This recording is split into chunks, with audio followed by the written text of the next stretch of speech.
we're so excited to be able to offer this opportunity and to serve folks and to house folks. Crews put finishing touches on 30 new tiny homes. Volunteers drop off supplies for villagers who will soon live here.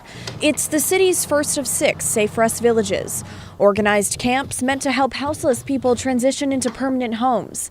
Andy Goebel runs All Good Northwest, the nonprofit managing the village. It's super exciting. This is something that's been a long time in the planning, a lot of conversation, a lot of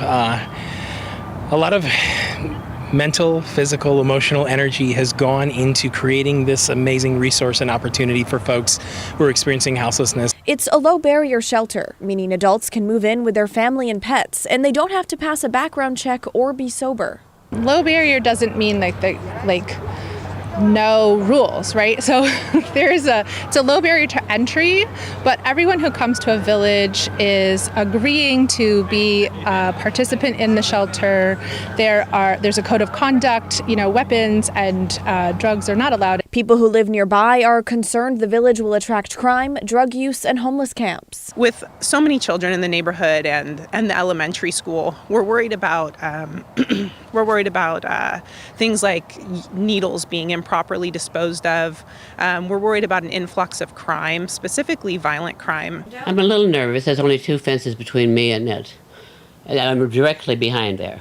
Sophie has lived here for 35 years. She and other neighbors are asking the city for mandatory background checks on the villagers, and they're frustrated with the lack of communication from the city.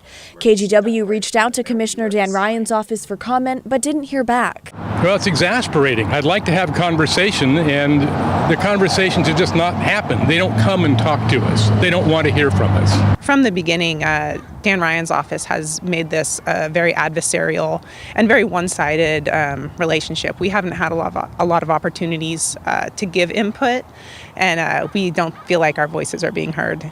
But Charity Montez, one of the managers at the Safe Rest Village, says they've been in touch with neighbors.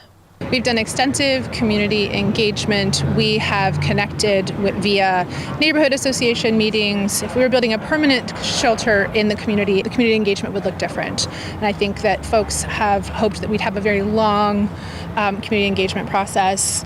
But this is different because it's a temporary outdoor shelter. The next Safe Rest Village is scheduled to open in a few months at Menlo Park in Southwest Portland. Blair Best, KGW News.